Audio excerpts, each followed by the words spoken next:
السلام علیکم، محمد عاقب چینل میں خوش آمدید۔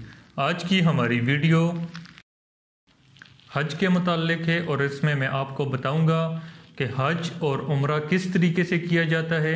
تو اس کے متعلق جو بھی بیسک کوسچنز آپ سے پوچھے جائیں گے تاکہ آپ کو اس کا علم ہو جائے۔ اگر آپ نے ہمارا چینل سبسکرائب نہیں کیا تو ہمارا چینل سبسکرائب کر لیں اور بیل آئیکن کو پریس کریں تاکہ ہماری ویڈیوز آپ تک پہنچتی رہیں۔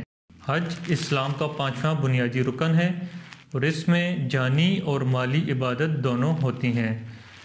بیسیکلی حج کے 5 ہی دن ہوتے ہیں، 8 ذی الحجہ سے لے کر 12 ذی الحجہ تک۔ لیکن ہمارے ہاں جو حاجی ہوتے ہیں وہ حج کرنے کے لیے پہلے چلے جاتے ہیں تو اس کے لیے انہیں عمرہ کی نیت کر کے جانا پڑتا ہے۔ تو اس ویڈیو میں آپ کو حج اور عمرہ دونوں کے فرائض، واجبات اور عمرہ اور حج کرنے کا مکمل طریقہ بتاؤں گا تاکہ آپ کے ذہن میں یہ بات بیٹھ جائے کہ حج اور عمرے کی جو بیسک اس میں سے جو سوالات آئیں گے ان کا آپ کو کلیئر ہو جائے۔ عمرہ کرنے کے لیے سب سے پہلے نیت کی جاتی ہے اور یہ فرائض عمرہ میں شامل ہوتا ہے۔ آپ گھر سے یا ایئرپورٹ سے آپ نے جو احرام باندھنا ہوتا ہے وہ مقام میقات سے پہلے باندھنا ہوتا ہے۔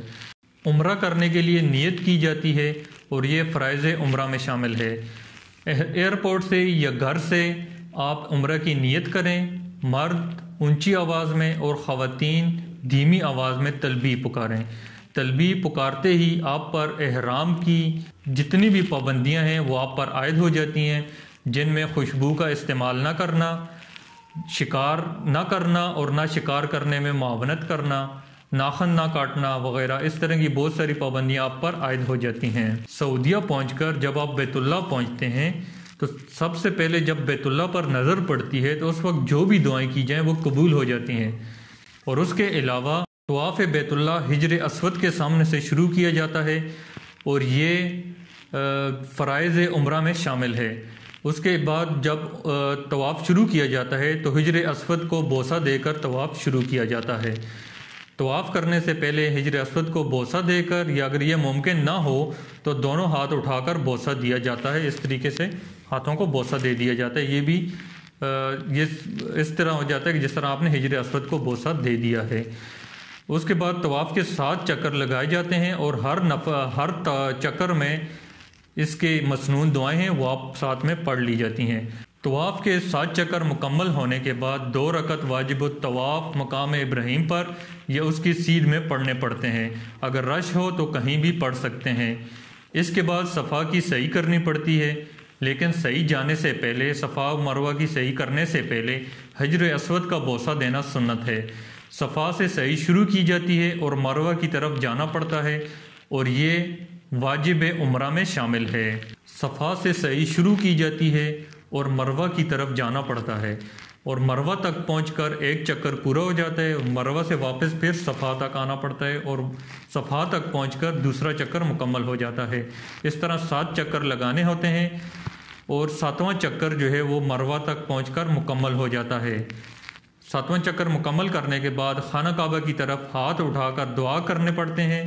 اس کے بعد مرد حضرات جو ہوتے ہیں انہوں نے خلق کروانا ہوتا ہے، یعنی گنجا کروانا ہوتا ہے، اور عورتیں اپنے ہاتھ کے پور کے برابر بال کاٹ دیتی ہیں، جس کے بعد ان کا عمرہ مکمل ہو جاتا ہے۔ اور مرد کا خلق کروانا اور عورت کا بال کاٹنا یہ بھی واجب عمرہ میں شامل ہے۔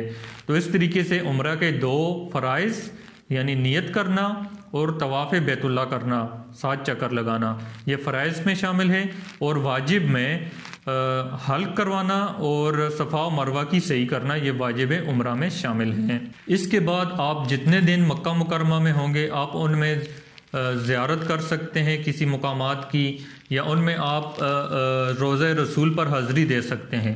آپ کا جو حج شروع ہوتا ہے وہ 8 ذی الحجہ سے شروع ہوتا ہے۔ آپ نے 8 ذی الحجہ کو احرام باندھ کر حج کی نیت کر کے تلبیہ پڑھنی ہوتی ہے، اور اسی طریقے سے مرد اونچی آواز میں اور عورت جو ہے وہ آہستہ آواز میں تلبیہ پڑھتے ہیں۔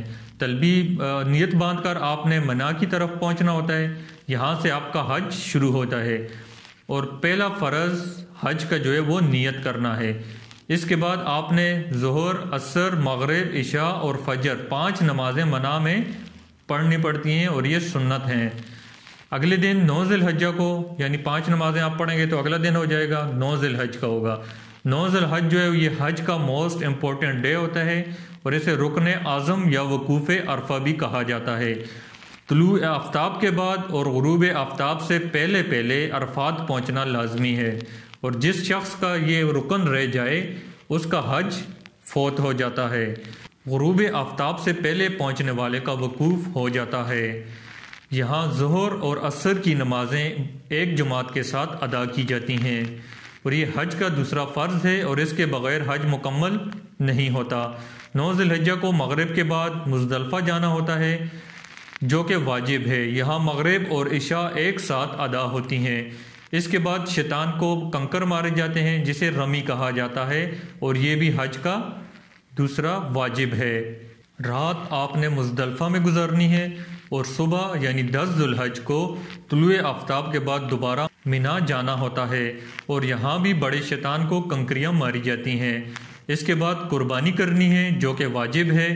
اس کے بعد صفا کی سعی کرنی پڑتی ہے، اور اس کے بعد حلق کروانا ہے، یہ بھی واجب ہے۔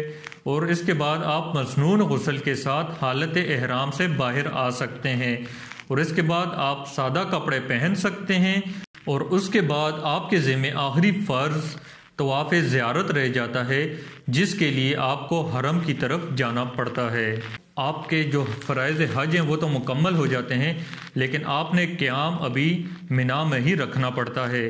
11 ذی الحج کو آپ نے شیطان کو کنکریاں مارنی ہوتی ہیں، اور پھر بھی جو قیام ہے وہ مینا میں ہی ہوگا، اور 12 ذی الحج کو شیطان کو کنکریاں مار کر آپ نے اپنی غروب آفتاب سے قبل اپنی رہائش گاہ واپس آ سکتے ہیں۔ آپ کا حج مکمل ہو جاتا ہے، لیکن آپ کے ذمہ ایک آخری واجب رہتا ہے جسے طواف وداع کہا جاتا ہے، اور طواف وداع آپ اپنے وطن واپس آنے سے پہلے جو مکہ کا اپنا آخری جو زیارت ہوتی ہے اسے طواف وداع کہا جاتا ہے، اور یہ آپ اپنے وطن واپس آنے سے پہلے کر سکتے ہیں۔ حج کے 3 فرائض ہو گئے، جن میں سب سے پہلا نیت کرنا، احرام باندھنا اور تلبیہ پکارنا، دوسرا وقوف عرفہ، اور تیسرا طواف زیارت۔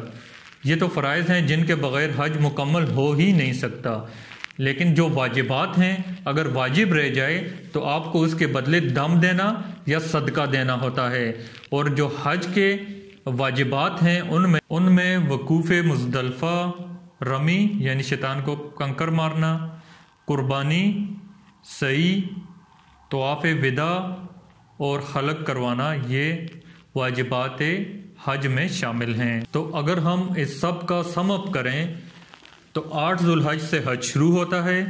8 ذی الحج کو مینا میں قیام کیا جاتا ہے، صبح صادق تک 5 نمازیں وہاں پڑھی جاتی ہیں، فجر تک۔ طلوع آفتاب کے بعد وہاں سے عرفہ یعنی میدان عرفات جایا جاتا ہے، وہاں پر مغرب تک قیام ہوتا ہے، رات مزدلفہ میں گزارنی پڑتی ہے۔